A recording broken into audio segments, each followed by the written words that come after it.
Good morning, friends. Welcome back to Astrology Today and Tarot. My name is Mel Rose. This is the Tarot portion and the second half of my daily astrology vlog, which you can check out on my other channel, Astrology Today with Mel Rose. Over there, you'll find a description of today's astrology as I have spelled it out here. Here, I'll discuss the tarot card that sits on the side of the page, and then I'll play another card that, in the context of the day's astrology, may just give us something to think about. So let's get into it. The card that currently sits on the side of the page is the Six of Swords, and it's here because it corresponds in astrology with the second 10 days or the second decan of the sun's transit here in the land of Aquarius. Aquarius is an air sign. Swords in Tarot represent air element symbolism. Air element symbolism really just has to do with the rationale, the logic, the intellect, how and what we think, plan, and communicate. Okay, so also into that comes sort of analysis of our situations and strategies for dealing with them, right? So we come to the the Six of Cords somehow, the Six of Swords, and we see a strategy being implemented. It's called retreat. So there's a situation here that has been unsatisfactory, to say the least. Either, we tried to give input and it wasn't received, or, we gave our input and it was, and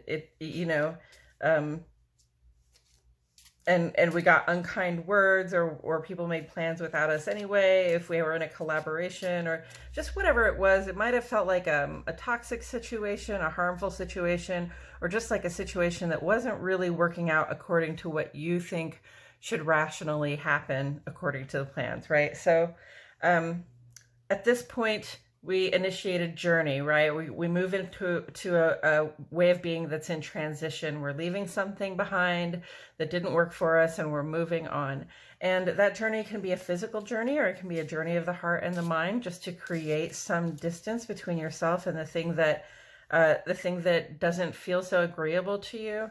And it's necessary for our progress to make this journey, because when we're in that situation that doesn't feel good, that isn't working right for us, it can not just overwhelm our mind, it can overwhelm our heart. It can make us a little too emotional to think clearly, to assess our situation, and to be able to move forward in a good way, right? So when we leave that behind, and when we create some distance, then we see more potential.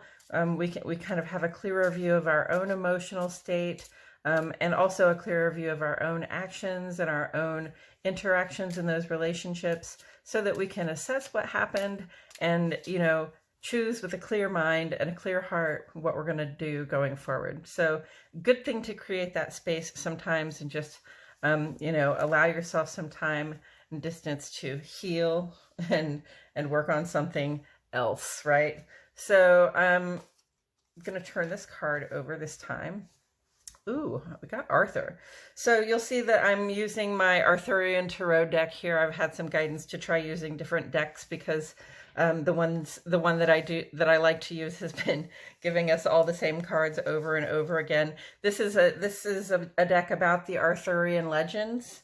King Arthur and the Knights of the Round Table, all of that good stuff. So this is King Arthur. And in this deck, King Arthur is not just a king, he is the emperor, right? He is the king of all the kings. And if you've looked into or know much about Arthurian legend, he was not called an emperor, but he was called the High King, because the High King is the king over all the other kings in the land of Britain at that time. So Arthur is the emperor in this deck, and the emperor represents sort of the ultimate mastery of how to support and embody the land and the people that he serves. So the emperor is always considered sort of ruler over all. The emperor didn't get to be the ruler over all by sitting on his butt and wishing and dreaming. He's had to work hard. He's had to plan a lot. He's had to have good strategy, right? He's had to really put all of himself into planning the expansion of his empire. And and Arthur's real hope was to create peace in the land where there was war. Okay, he came into power during a war, and the idea was that they would make a better kind of war so that they could bring peace to the land. And that's what they did for most of his life. His land lived in peace. So that's sort of the goal of the emperor, is to bring peace to all of the nations that they rule, right? And it's interesting, this relationship between like the sort of two sides of the coin that a leader like this is, because they are the ruler of the land and they're also the servant of the land. They embody the spirit of the lands that they protect and the people that they protect. And so, they kind of belong to that land and those people as much as the land and people belong to them. So, king of everything you survey. Where do we see this on the page? Well, for one thing, Arthur is a very Aries card. Okay, the Emperor is an Aries card. It's sort of an ultimate expression of strength, of determination, and of simple active forward motion, right? So in Aries right now, we have Jupiter and Chiron.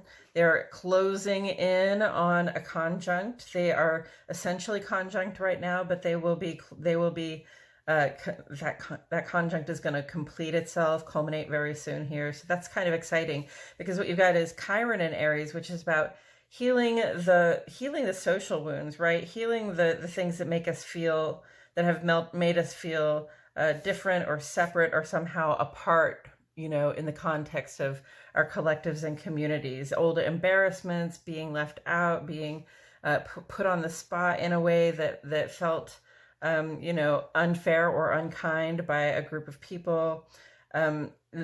We all go through these different kind of social woundings in our lives. It's part of being brought into alignment with culture.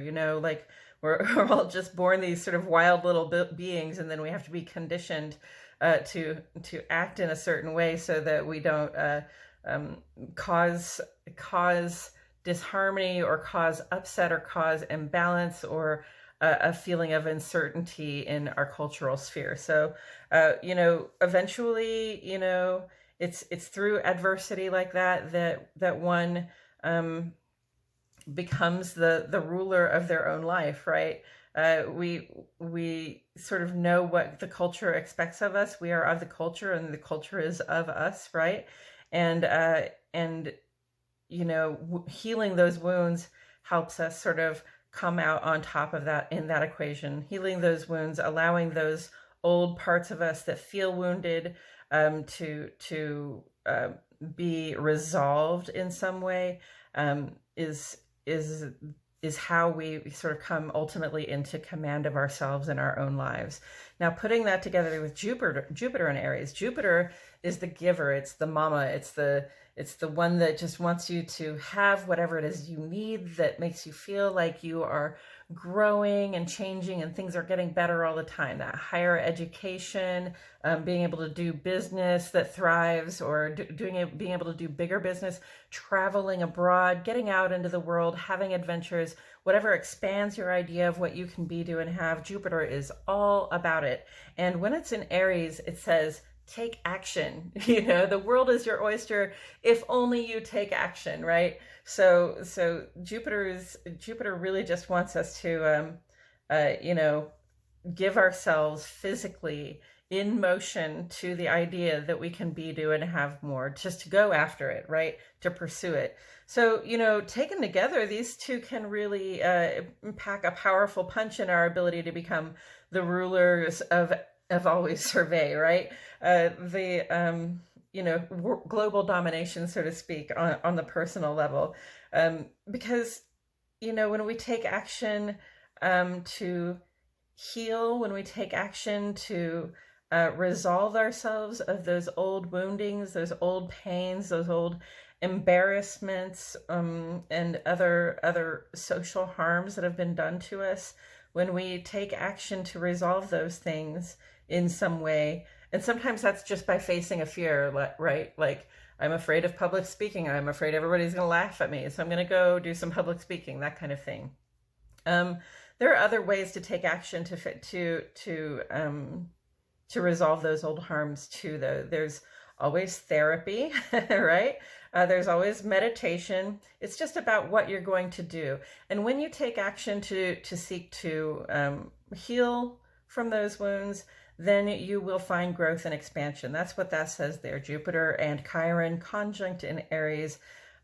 Get moving. Do whatever it is you think might help you reach that level of personal expansion, to the point where you may not be the ruler of all you survey, but you definitely feel like you could be the ruler of all you survey, right?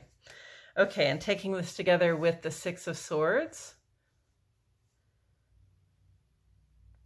You know, this puts me in mind of the social wounding, right? Like, we're walking away from a situation because words were said, or they were not used properly, or people's intentions were not conveyed properly, or their intentions were made clear and they weren't intentions that aligned with us, or, you know, the environment that we were in was not working for us, based mainly on the way people use their thoughts, words, and their plans. So, you know, moving away from that's like the taking action to find healing for those old social wounds, whatever it is that makes you afraid right now. Right now, Mars Tuesday, right now is the time to really be looking at it, thinking about it, leaning into it. Okay. If there's anything that I have discovered very strongly since I started really paying attention to the astrology and the tarot, it is that the thing that I'm avoiding, the thing that I'm afraid of, the thing that I just don't want to approach, that's the thing I need to be approaching. It's the thing I need to be approaching until I no longer feel afraid of it. Okay. So, you know, I think that's really the lesson here. You know, if you move yourself away from a situation where you feel disempowered, okay, because other people's thoughts, plans, and communications are probably interrupting or disrupting your own, putting you at a disadvantage, then you create a distance from that and you gain some perspective. That's Chiron and Aries. It's Jupiter and Chiron and Aries. Take action.